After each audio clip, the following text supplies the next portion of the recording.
the weather forecast with C3 Production.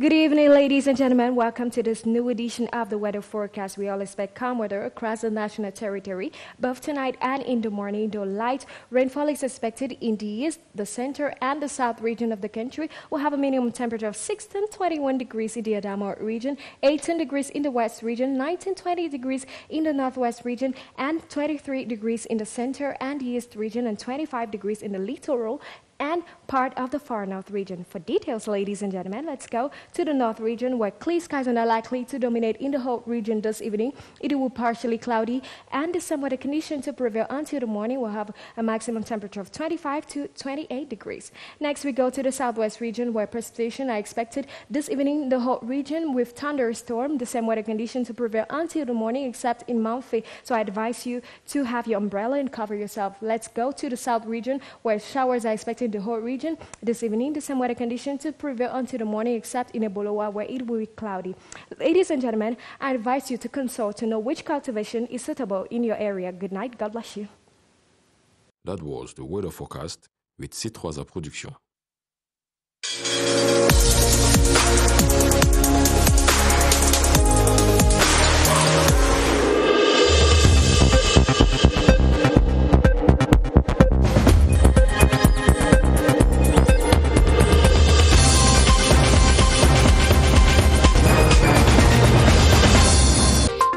Parliament is set for the first ordinary session of the 2021 legislative year.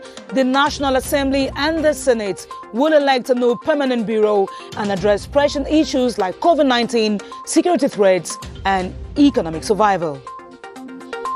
The prevention and treatment of COVID-19 using traditional medicine is flourishing as promoters of local drugs hail government supports in their quest to lasting and inclusive solution to the disease.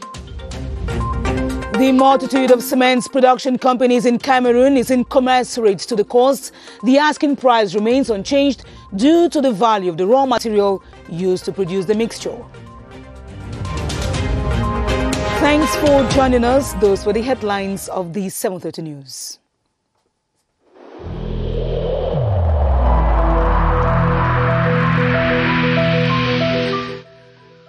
I urge you once again to put on your face masks, to wash your hands regularly, and to consult a physician or any other health personnel if you notice any symptoms. This is the only way to save lives and to curb the spread of the virus.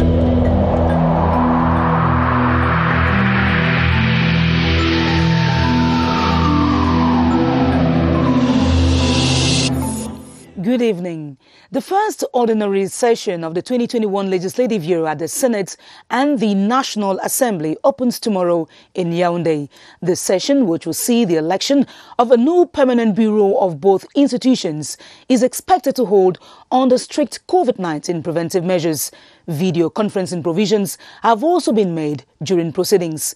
Charles Ebunena looks at some of the salient points that are likely to be addressed by the lawmakers during the March session. The Yaoundé Conference Center, the temporary venue for housework, this March 10, on the eve of parliamentary reopening for both houses.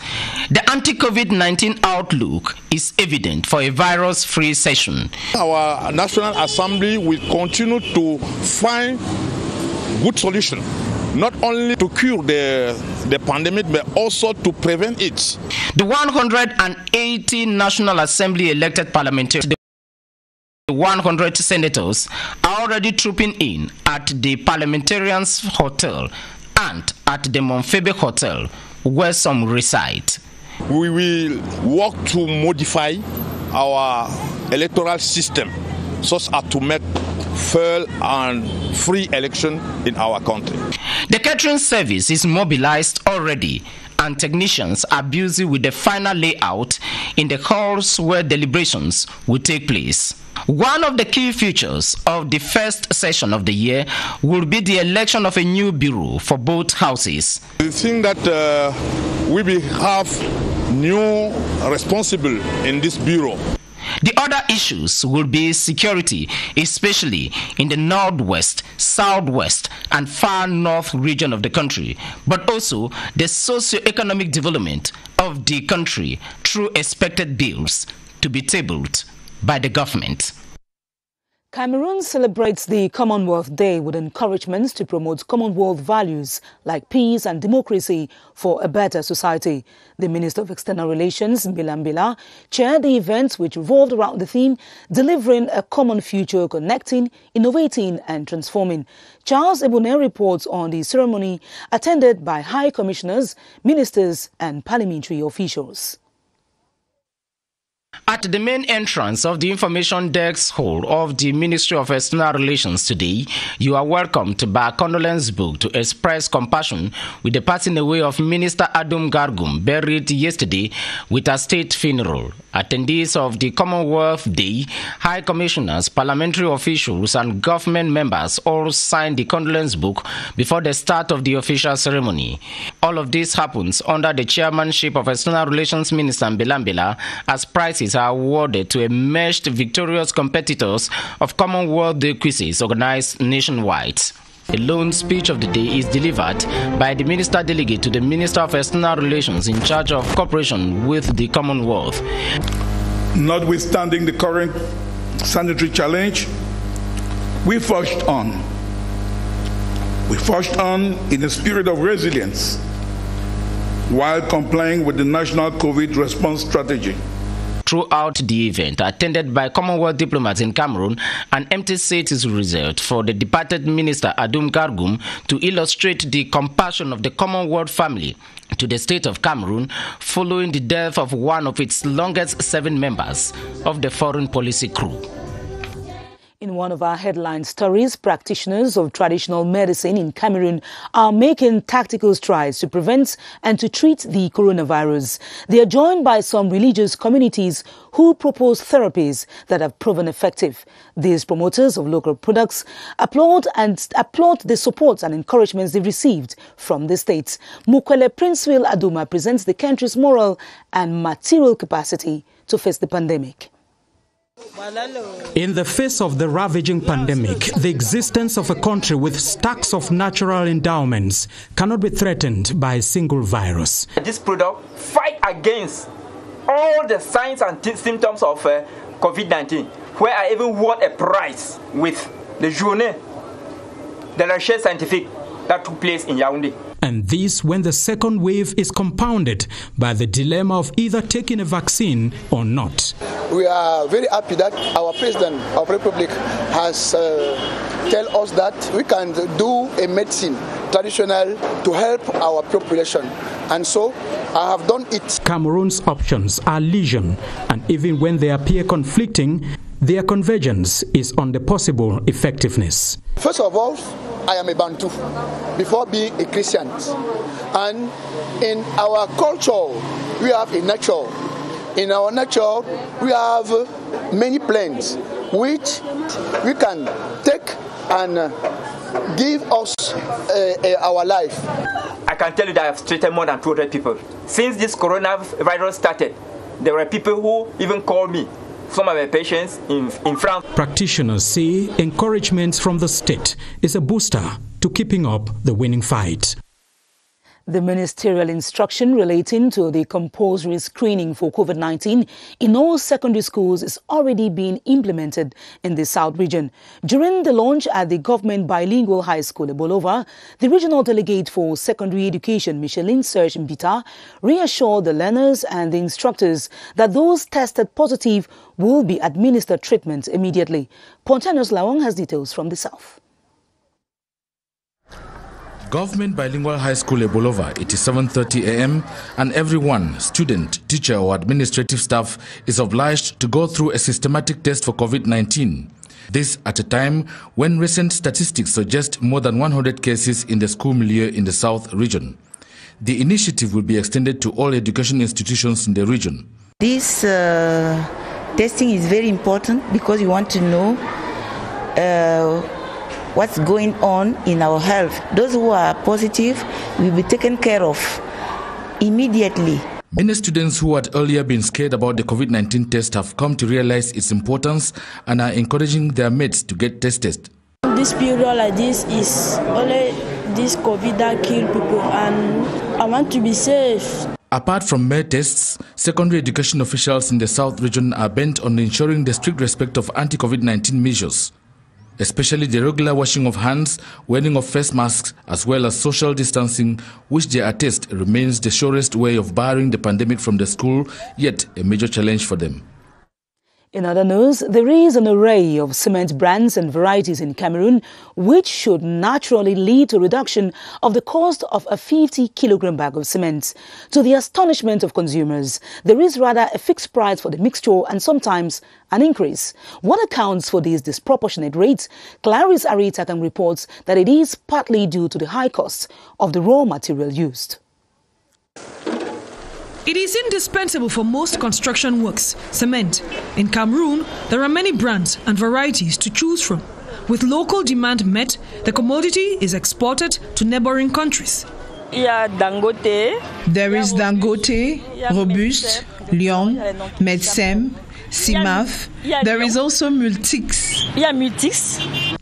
The cement industry in the country is 6 operators with a total output of 4.7 million tons annually. More investors are expected. 7 production plants and 6 crushing stations dotted across the country has brought about competition and diversity in the sector. The price factor is thus inevitable, as many look forward to witnessing a drop in the cost of a 50-kilogram bag of cement. But this is yet to be. The price varies from 4,000 to 4,300 francs, but now it costs 4,800 francs for a week now. The supplier just told us 200 francs has been added. I don't know why. The main reason advanced is the high cost of the raw material, which is almost 100% imported. The domestic market has to deal with global economics. This has led to plans to identify Cameroon's clinker deposits for eventual exploitation. Until this happens, opinions hold that cement projects will have to continue with what is. And now on to this human interest story. Tenants of government's low-cost houses had lost sleep over a no-leasing contract issued by the Cameroon Real Estate SIC. They are particularly uncomfortable with a clause which gives the organ the right to expose a lessee at will or renew their contract when they deemed necessary. Clarifications have been made to calm down tempers. Beatrice Lawsamba reports that the misunderstanding now raises questions on just how these low-cost houses are managed in the country. A leasing contract that gives tenants sleepless nights. This contract makes you lose sleep. You have the impression that we only have duties and no rights. Norway, like the over 2,000 tenants of this oldest low-cost residential area in Yaoundé, was taken aback by this new arrangement from the Cameroon Real Estate Corporation SIC. We were told by March 10, if we do not sign the new contract, we will have to vacate. To better understand the problem, we knock at the door of the spokesperson for residents of Cité Verte low-cost residential area. Is in Article 4 of the contract, which notes that the landlord can throw a tenant out of the house without any preceding legal procedures. To the Real Estate Corporation, there was a mix-up. We are going to see that article. We cannot send them out. There is a mistake. The former tenants have no problem. This new contract is for the new tenants. A confusion which, however, unveils irregularities in the running of low-cost houses in Cameroon. Personally, I have no leasing contract. 80% of SIC tenants do not have one. Given that most SIC tenants can hardly boast of a concrete leasing contract, the new arrangement might end up involving the majority of tenants in these low-cost houses, as the new administration is resolved to bring about a turnaround. Youth in the Far North region have been implored to uphold citizenship values and to discard illusions that access to the public service is through bribe. The Minister of Public Service and Administrative Reform, Joseph Lay, made the assurance during a visit to the Youth Multipurpose Center in Kaile, which will serve as a proximity center for orals of public examinations. Sylvester Atemking reports. Due to the distance between the nation's political capital, Yaoundé, and the Far North region, considered as the poorest in the country, a good number of candidates have not been able to travel to Yaoundé for orals of competitive entrance examination organized by the Ministry of Public Service and Administrative Reform. We will not go far to write our concourse or submit our documents. These will help the youth in Mayokani not to spend too much money. To be sure of a conducive environment for the exams, the Public Service Boss was at the Divisional Delegation of Youth and Civic Education for Mayokani in Kaile, where he noted that all requirements have been met. It should be important to come and see what they have and try to see what we can add. The member of government also cautioned that bribery and corruption do not guarantee recruitment into the public service. On behalf of the population of Mayokani, the mayor of Kaile saluted the vast reforms that have helped to repair the once bleak image of the Ministry of Public Service and Administrative Reforms. We'll stay in the Far North region to talk about 342 Nigerian refugees who have effectively returned to their homeland. They are part of the 5,000 who opted for a voluntary repatriation. They applaud actions taken to make certain their insertion privileges, which for the over 4,500 who are still there, say government's initiative is laudable. Let's have Ebenezer Akanga with the details. The departure of the convoy was officially given on the esplanade of the Far North Governor's Office in Marwa under the supervision of the Minister of Territorial Administration, Paul Atanganji. This first group is made up of 342 refugees from 100 families. We are very happy to go back to Nigeria. The refugees were handed to the Executive Governor of Borno State of Nigeria by Cameroon's Minister of Territorial Administration at a ceremony that held in the Cameroonian border locality of Amshidi in Mayo Sava Division.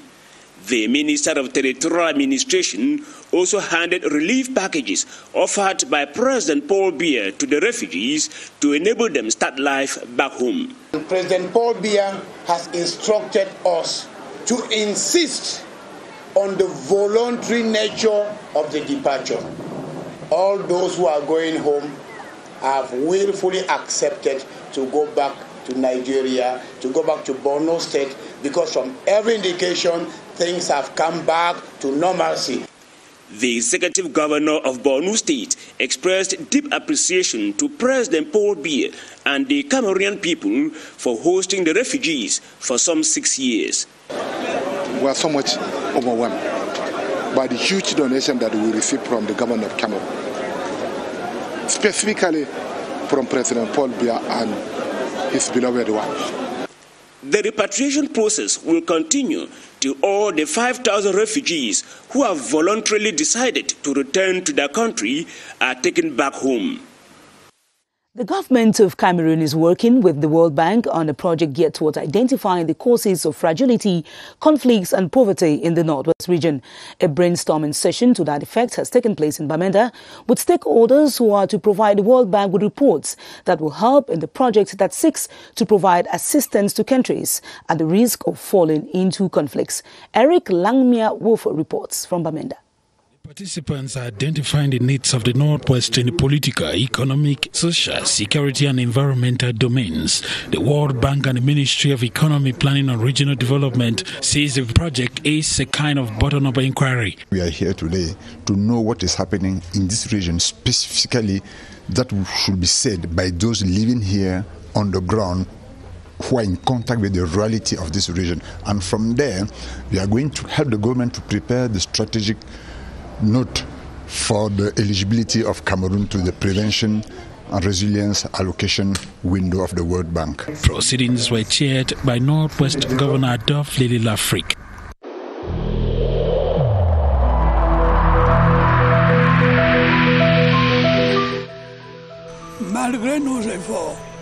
Despite our efforts, COVID-19 plunged many families into mourning and seriously hampered the functioning of our economy and society.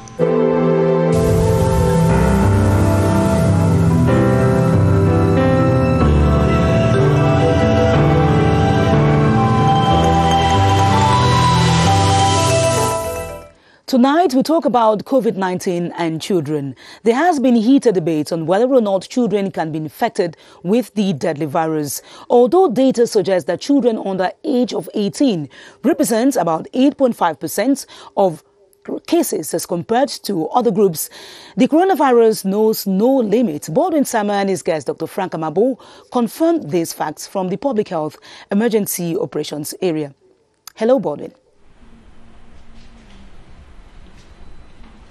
Good evening to you, Esther Kima. It remains a great concern to most parents to know what particular age group is concerned as far as COVID-19 is concerned. Let's find out from Dr. Frank Amabo, an epidemiologist, what particular age group is concerned with COVID-19 in the country. Good evening to you, Doctor. Good evening once again, Baldwin. What particular age group of children can get infected with COVID-19? Thank you. It's important to note, and I want to say this in the clearest terms possible, all age groups are susceptible of being infected by the SARS-CoV-2 virus. And it's important that parents should know this.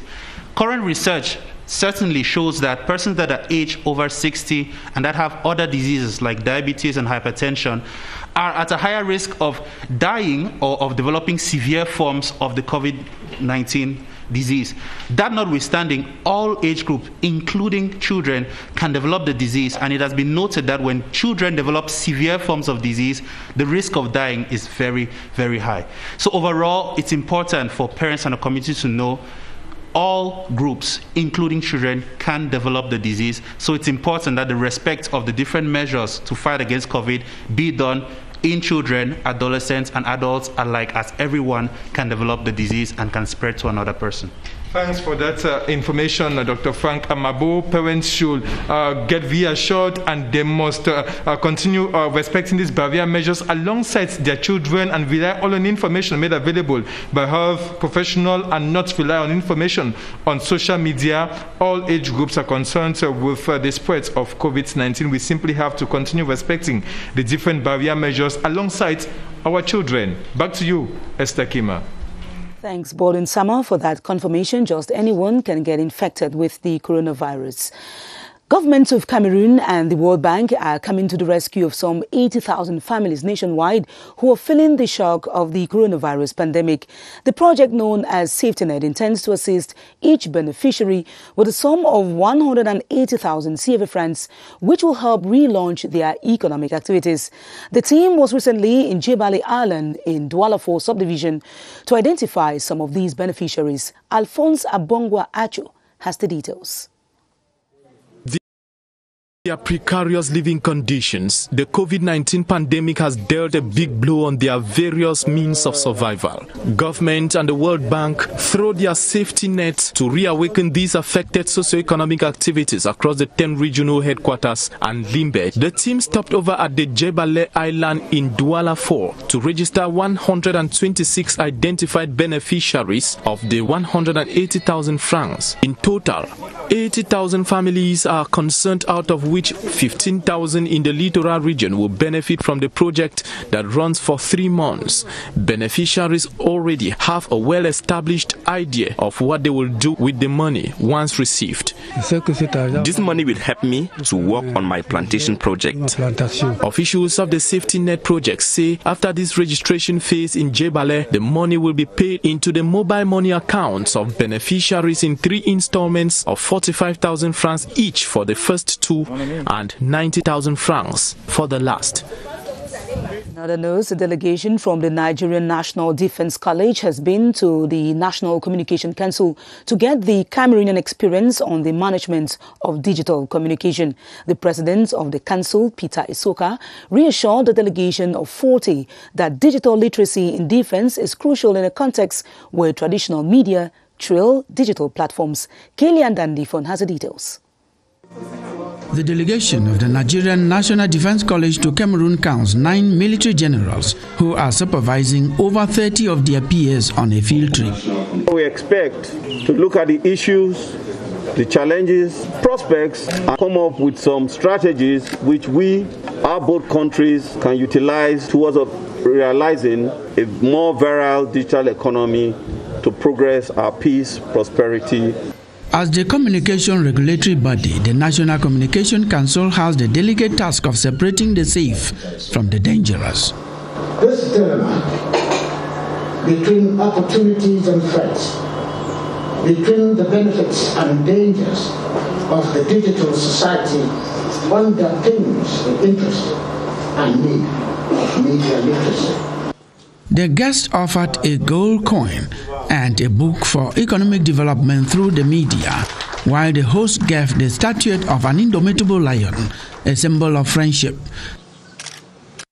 President Paul Biya says farmer-grazier conflicts in African Union member states is a threat to peace and security on the continent. He was speaking via External Relations Minister Mbila at the Peace and Security Council Summit of the EU, which took place virtually. The meeting of 15 states was chaired by Kenyan President His Excellency Uhuru Kenyatta. Charles Ebune has the details. This was the 984th session of the 15-member African Union Peace and Security Council. Il y a les conflits entre les éleveurs et les agriculteurs. There is the farmer-grazier problem, and it is important to elaborate a framework amongst affected states to settle this conflict. Chaired by Kenyan President Uhuru Kenyatta, the current session saw the participation of President Paul Biya through External Relations Minister Mbila. Amongst the issues discussed was the peace and security situation on the continent, and especially the initiative to silence the guns on the continent. The Peace and Security Council of the African Union was established in 2004 and has, amongst other objectives, to examine peace and security issues and the prevention of conflicts on the continent. On today's advertorial, female workers of the Kribi Port Authority have commemorated the 36th International Women's Day through an exhibition of culinary art from the 4 cultural zones of Cameroon. The Director General of the Kribi Deep Sea Port, Patrice Melom, who presided over the brief ceremony, congratulated the women who used their skills to portray Cameroon's togetherness. Cyril Nwazeke reports from Kribi. Choosing to commemorate the 36th International Women's Day by showing their savoir-faire through the exhibition of meals from the 4 cultural zones of Cameroon, the women of the Kribi Port Authority braved the threat of the COVID-19 to celebrate through culinary arts. From the forest zone to the Sudano-Sahelian, the Sawas and the grass field, the different dishes exhibited magnified Cameroon's oneness. The women of PAK has made a wonderful exposition of togetherness, and also they have shown that they have a very great imagination. In strict respect of the COVID-19 barrier measures, the women of the Kribi Port hope to achieve female leadership and gender equity with the help of hierarchy. In sports, the winner of the Mount Cameroon Race of Hope for 2021, Ali Mohamadu, is excited over his victory and pledges to stop at nothing to enjoin the Mbororo community and other minority groups to emulate his example. This was before the Minister of Sports and Physical Education, Professor Narcis Molekombi, when he presented his trophy. Romeo Kenny tells us more. He is now a pride to the Mbororo community. 2021 Mount Cameroon Race of Hope winner Ali Mohamadu comes presenting his trophy to Sport and Physical Education Minister Professor Narcis Molekombi. We, Mbororo's community, we can do more better to develop and emerge Cameroon by 2035 in the athletics domain. Along other athletes, they have been challenged to raise the country's flag high in forthcoming international competitions. We thought that it would be very polite to bring Ali and the rest of the athletes to the Minister of Sport and Physical Education to show that also Bororo are capable to also win. 25-year-old Jakiri native from the Northwest region says he is poised to encourage more Bororos to emulate his example. And that will be all for this edition of the 7:30 News. And as we announced in one of our top stories, Parliament is set for the first ordinary session of the 2021 legislative year tomorrow. The National Assembly and the Senate will be expected to elect a new permanent bureau, and they will definitely be addressing pressing issues like the COVID-19 health pandemic, security threats, and economic survival. More news comes up at 8:30 p.m. with Adam Bala. I'll be back tomorrow at 7:30 p.m. God willing, stay tuned to our programs on CRTV and on CRTV News. Have a lovely evening.